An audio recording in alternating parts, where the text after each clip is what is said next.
Yes, this one came out a few weeks ago now. This is the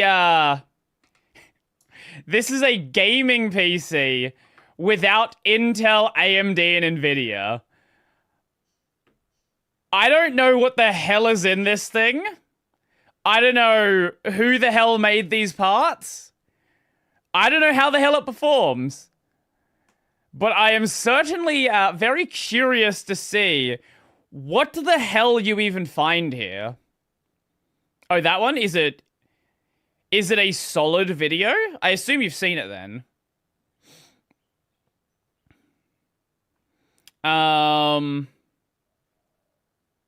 Let's take a look. So this is the true Chinese gaming PC. Remember Via and Cyrix? Via and Cyrix. Didn't Cyrix... Yeah, Cyrix used to make i386 clones. Are they still... Sorry, are they still around? Or is this like built off old machines? Is this going to be the Via CPU successor or a long son? I don't know. Let's find out. Building a gaming PC is pretty exciting stuff. If you have the money. You have your CPU, RAM, graphics card, among other components. Certainly not that one. But despite having a lot of choice of various components, most of these are going to be from 3 major companies. Firstly, Intel, which makes CPUs, and fairly recently also decently priced GPUs as well. Theoretically, sure. Then we also have AMD, which makes some great CPUs and graphics cards with very good price to performance ratios. And of course, we can't forget Nvidia, which makes some of the best graphics cards you can buy, like the RTX 5090. But what would a gaming PC that used none of these companies even look like? How well would it perform in games? And is it even possible? Let's find out. Since the CPU is one of our main components in our gaming PC, Cyrix got bought up long ago, but Via partnered with a Chinese company to build AMD 64 CPUs I've never seen in the West. Ah, okay. Let's start with that. In order to use a standard version of Windows, we need a CPU that supports the x86 architecture. Right. And that is pretty much where our first problem lies. There are pretty much only 2 companies that make x86 CPUs. The first is Intel, and the second is AMD, neither of which we can actually use for this video. But luckily, there is a third, less well-known company that has a license to make x86 CPUs, VIA Technologies. So here's our first component, to make x86 CPUs. The VIA KX7000/8. What a name. VIA Technologies. So here's our first component, and you know it's going to be good when it comes in an RTX 3050 box. But let me tell you now that this is no RTX. Wait, what? Wait, so it's... What? Wait, this is not made by Asus, surely not. Maybe.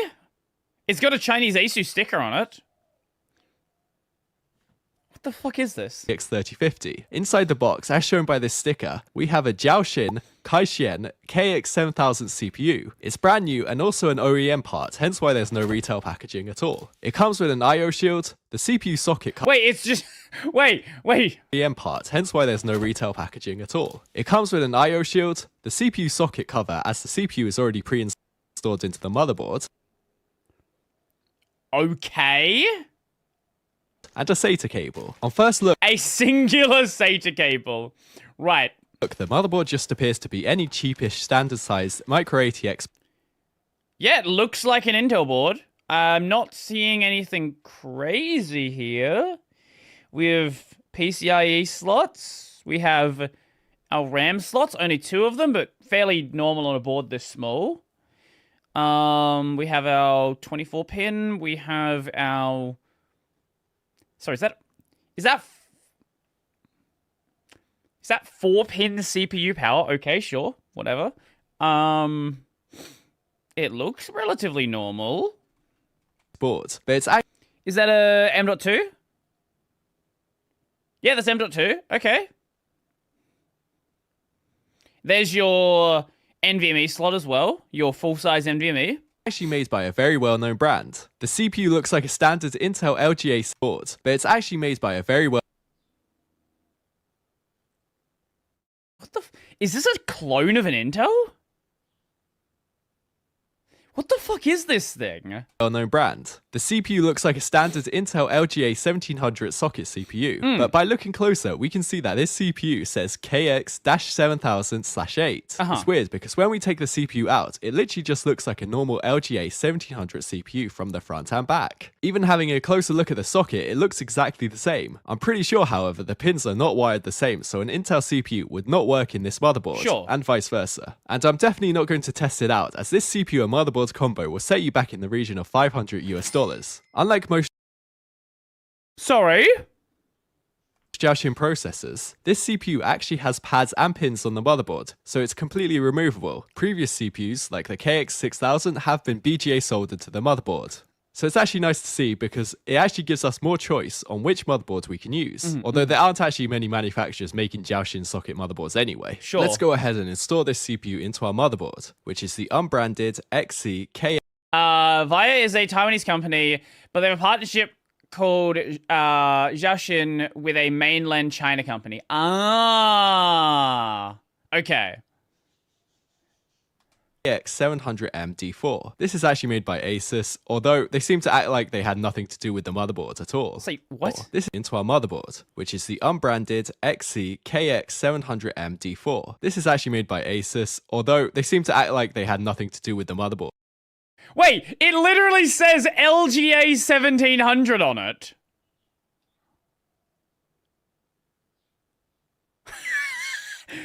Okay, no. This is a Chinese clone of an Intel CPU.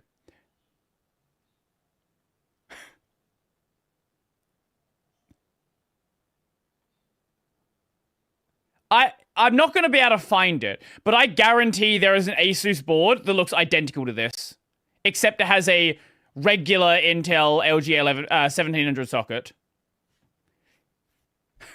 At all. There's absolutely no Asus branding on the motherboard itself, but if you search up the name on Google, you will find a product page in Asus's website with a single BIOS download. If that isn't proof enough that this is made by Asus, then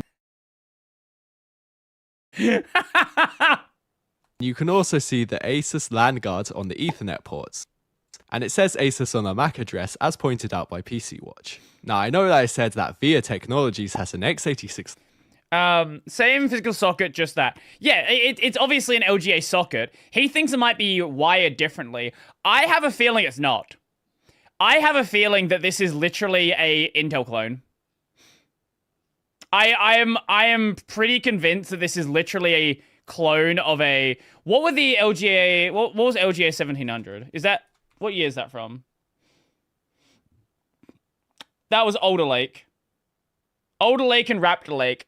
I have a feeling that this is either an Intel clone or an Intel sub-brand that they are just like, we need a company in China.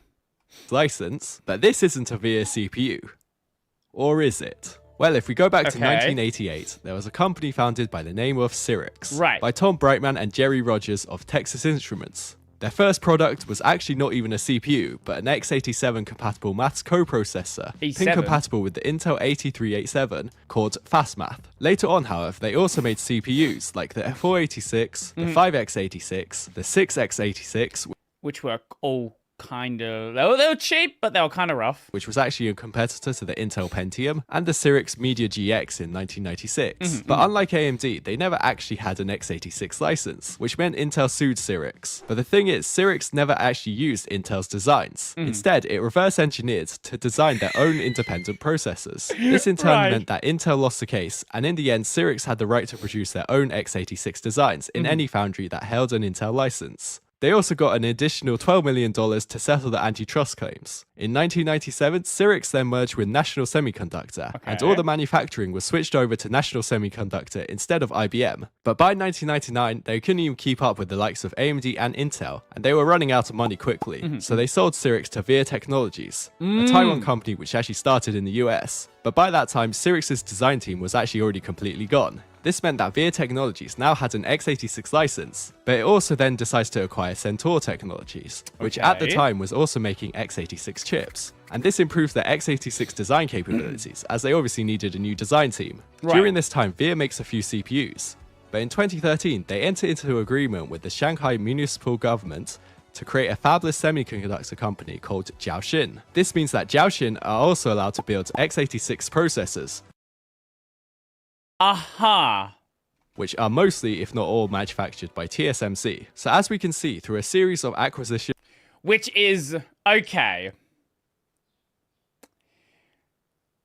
My theory is becoming more and more right. I have a feeling that they have then used that x86 license to then basically say we're allowed to make Intel clones, and Intel's just like, don't sell them outside China and we're fine.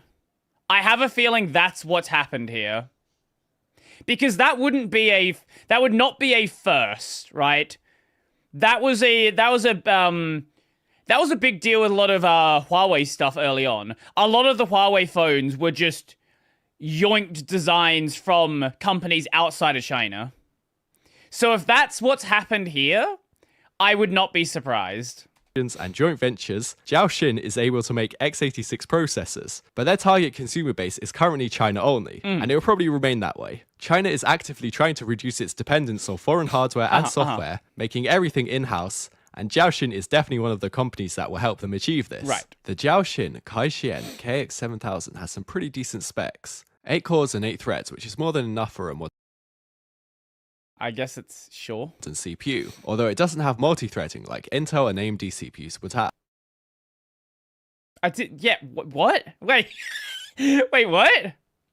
It has a boost clock of 3.6 GHz. Well, at least for the CPU I have here anyway. I think some of the CPUs actually have slightly different clock speeds, weirdly enough. It has 4 MB of level 2 cache and 32 MB of level 3 cache. It supports DDR4 and DDR5 memory, PCI Express 4.0 with 24 PCIe lanes. Okay. And of course, for it to be a decent working CPU, we need all our important instruction sets like x86, x64, AVX, and AVX2.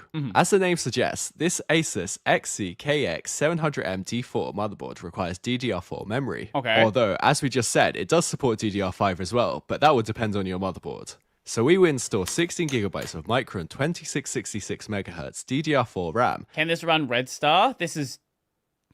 Sorry, isn't Red Star the North Korean one? Yes, that's North Korea. You've got your countries mixed up. But yes, probably could. It looks to be like a clone of an Intel CPU. I don't see any reason why it wouldn't run a what, Debian? What is Red Star based on? Fedora?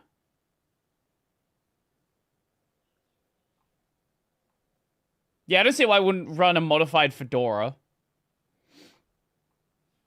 As 2 8GB sticks. It turns out that this motherboard is quite picky when it comes to RAM, which we'll talk about a bit later. So let's just line up the RAM and get that connected for the time being. Okay. Now we need a CPU cooler, and like the RAM, it's pretty easy not to use. Let me guess. The totally not a... AMD, Intel, or Nvidia. The totally not an LGA cooler CPU is going to fit a LGA cooler. Here. I actually forgot to buy a cooler, so I'm going to use this Thermalright cooler from the test bench. Now you may be wondering which CPU cooler you can use on this motherboard, as it's a Jiaoshin socket. But luckily for us, they've actually kept it really simple by using the standard Intel LGA 1700 socket mount. Wow, it's almost like it's literally an LGA 1700 socket. Fucking crazy. It's almost like it's literally the exact same socket with the same pinout. Nah, couldn't be. That couldn't be true. So any LGA 1700 compatible cooler would work here. I guess it does make sense to use the same LGA 1700 mounting, as the socket is literally an LGA 1700 socket. That's true. But just not the exact same one that Intel uses. Surely so now not. let's go ahead and install the CPU cooler. I have a feeling if you plug an Intel CPU into this thing, it won't work. I'm almost certain the reason it wouldn't work would be entirely firmware based.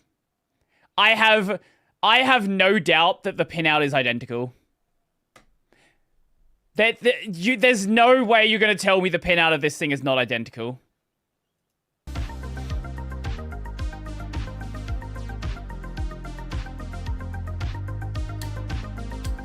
we can plug in the 4-pin fan connector, but as for the ARGB header, well, there's not really anywhere for that to go. So we won't be having any RGB lighting on our fan here. For the SSD, we can use any NVMe or SATA drive, as the motherboard does have an M.2 NVMe slot. I would imagine it's PCIe 4.0, but then again, it's kind of hard to find information about it. For this, however, I'm going to use a 2TB SATA SSD because it has my games in it already. Okay. It would actually be harder here to use Intel or AMD for storage. Like, I know Intel made quite a few SSDs, but apparently AMD also has a branded SSD as well. Okay. Like, I've never seen this before. Now time for the case. We've gone with the NZXT H5 Flow. No particular reason, but I think it was on sale at the time. It fits standard size ATX motherboards, so it might look a little big for our micro ATX board, but it should at least fit our graphics card, which is pretty long. For the power supply, we have the MSI Mag A650BN, and it's a fairly decent, but also decently priced 650 watt power supply. It's not modular, so it can be a bit difficult to work with, but it has all the connectors we need for our PC. I forgot. So let's install. I forgot there are still power supplies. Power supplies that exist and are not modular. I don't even know the last time I bought a power supply that wasn't modular. Our power supply and screw it into the case. To install our motherboards, we'll put in the I/O shield first, and some of those motherboard standoffs have to be moved from the case. After we've done that, we can screw in our motherboard. And you know what? It looks alright so far. The USB 3 header goes into the motherboard slot, along with the front panel audio, front panel connector, and USB-C. From our power supply, we connect our 24-pin and 4-pin CPU connector at the top. Our SSD plugs into the SATA port and SATA power connector. To get ready for our graphics card, we will remove... What do we have here? We have... You have your audio, you have your Ethernet, you have 6 USB, DisplayPort, HDMI, PCIe slot cover, and the second and third expansion slots. And now it's time for our graphics card, which is not Intel, AMD, or Nvidia. Here we have more threads. What a name! The More Threads MTT S80. This is a fully Chinese graphics card. Kind of like the Jiaoshin CPU in that sense. It was released back in 2022 and features some very, very good specs for the time. In fact, it was the first PCIe 5.0 card. The MTT S80 has 4096 Musa cores, which is More Threads' version of CUDA cores, basically. Musa cores. It has a GPU clock of 1.8 GHz, 16 GB of GDDR6 memory, PCIe 5.0x16, and it also has a TDP of 255 watts, and that's given by a CPU 8-pin power connector. In the box, we have an instruction sheet, the graphics card, and an 8-pin CPU to double 8-pin PCIe power adapter. And that's because for some reason, this card uses a CPU 8-pin power connector to power the card. Okay, I was gonna say, is this a clone of another GPU? Nope. Nope. What the fuck do you mean it uses CPU? A CPU power? What? What the fuck are you saying? And that's because for some reason, this card uses a CPU 8-pin power connector to power the card.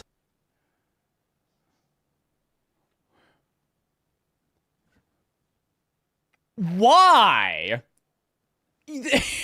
You have 8-pin, you have regular 8-pin cables. Kind of like a server GPU. I'm not really sure why they did this. The build quality of the MTT S80 is actually very good, and it features this fully metal design. It's got a lot of weight to it. We have 1 HDMI and 3 display ports on the card, so plenty of I/O connectivity to connect multiple monitors. Fucking giant. So we'll just line up our graphics card and slot that in, and then screw it in. Actually, maybe not that big. I just still can't get used to how big like the modern Nvidia cards are. Even that looked big to me. We would then connect the 2 8-pin PCIe connectors from the power supply by using that adapter. So fucking stupid. Our no Intel, AMD, or Nvidia PC is now finished. Let's turn it on and... Doesn't post. It doesn't work. On closer inspection, after removing the graphics card, we can see we have a 2E error code. After some digging around, and thanks to the PC Watch article about the KX7000 CPU, apparently this motherboard will only boot with DDR4 3200MHz RAM, and it can't be 3200MHz overclocked memory either that uses XMP or the likes of it. It has to be native JEDEC standard 3200MHz RAM. What? What? So after... Okay, maybe this isn't an Intel clone. Well, maybe it's not a direct clone. Maybe this is another reverse engineered CPU. Because that makes no sense. A lot of searching, this is what I got. It's a single 16GB stick of Samsung workstation memory clocked at 3200 MHz, and it is CL22 at 1.2 volts, which means this should be the correct standard of RAM for our motherboard. I could only get one because it was hard enough finding this one stick at a decent enough price due to the RAM shortage. That will mean that we'll be limited to single channel, but we'll take that into account during the benchmarks. So we're going to connect our new RAM stick, and then turn the PC on again. And it still doesn't post.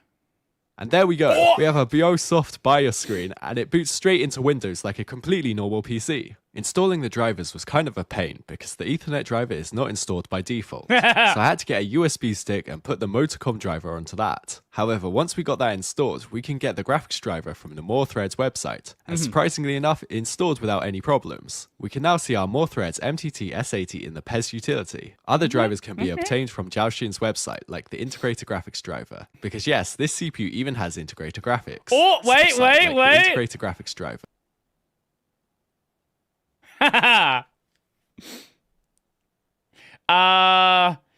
KOS, Deepin 23, Open Euler, Open Kylan, something Wayland here. I'm curious what this is. Seawoos. Seawoo! Linus, get this into the kernel, please. I would assume that if they're doing it like this, their drivers are probably not at all kernel suitable.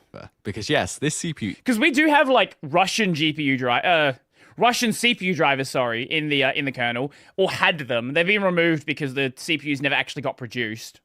Even has integrated graphics. So now everything should be working as expected. On GPU-C, it correctly shows our MTT S80 and some of the specs. CPU-C gives us more information about our KX7000. It shows us the instruction sets and our motherboard, which is running at PCIe 4.0. Task Manager also correctly displays our Jiaoxin, Kaixin, KX7000, and also our MTT S80. The BioSoft BIOS is very standard, but does have resize bar enabled by default.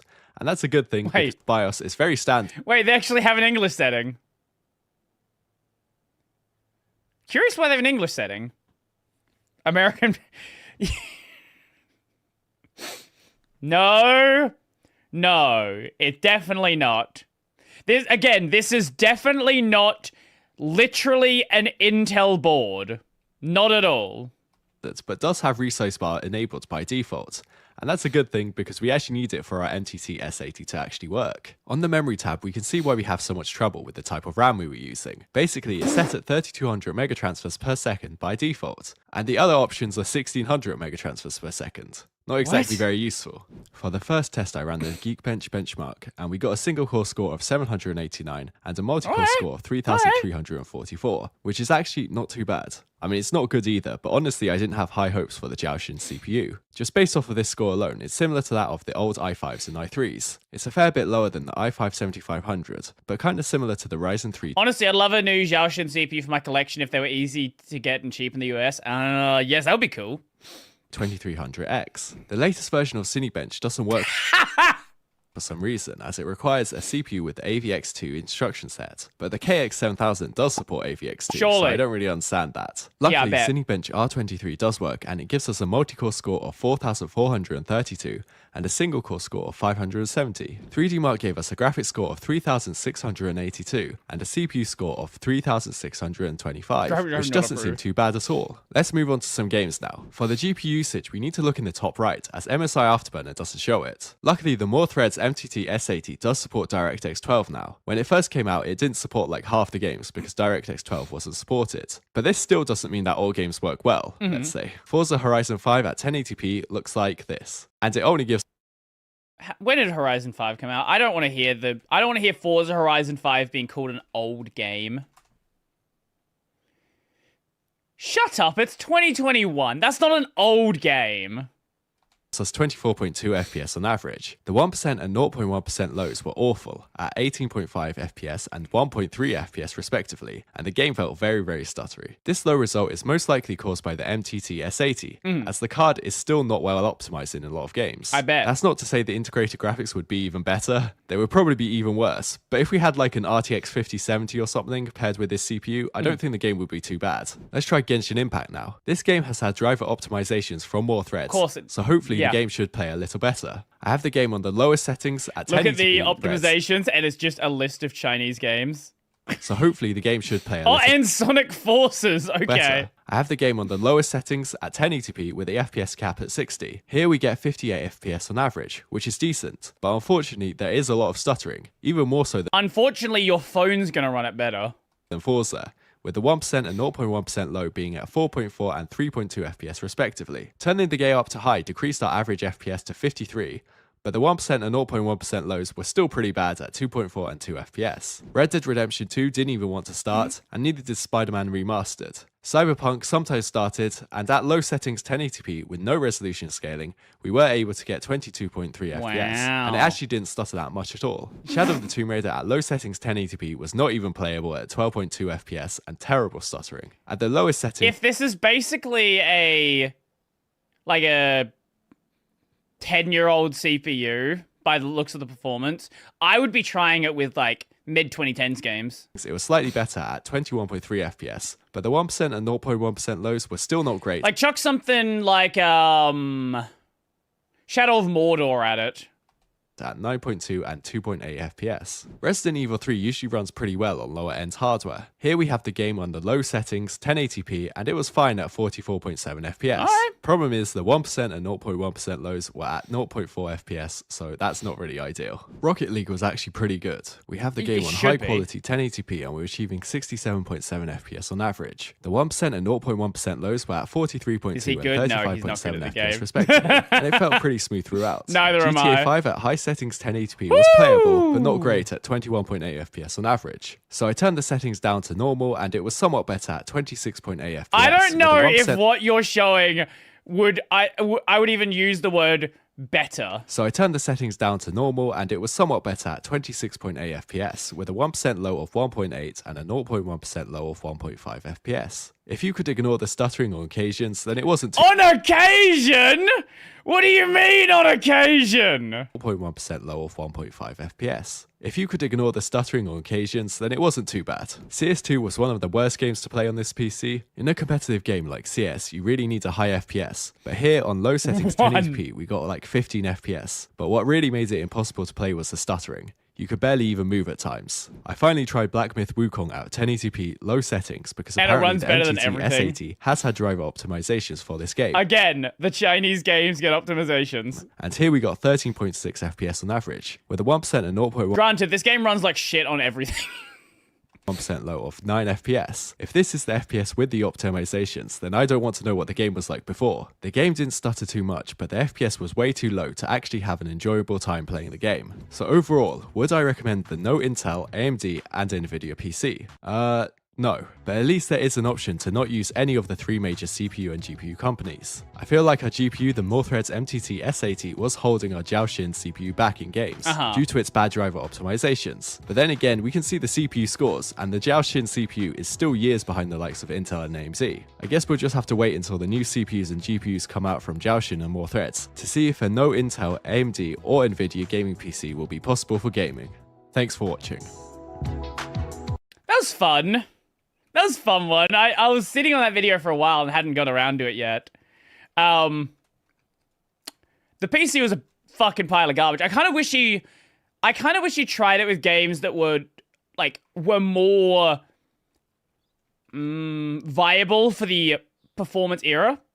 Like, I would have liked to have seen some 2010 games, because I feel like 2010 to 2015 games, which is obviously what the hardware actually is, would have run actually relatively okay. Now, they should, because they're 12-year-old games, but even so. It can do huge numbers in esports / game cafe workloads. Well, also, it would do much better numbers if it was under this guy kind of threw things together. We don't even know if he had the latest driver versions, if things were installed correctly. I could imagine someone who knew how to set up a system like that, it would run a lot better. Also, there were Linux drivers as well, so I do wonder if some of that is also just Windows is fucking heavy as hell.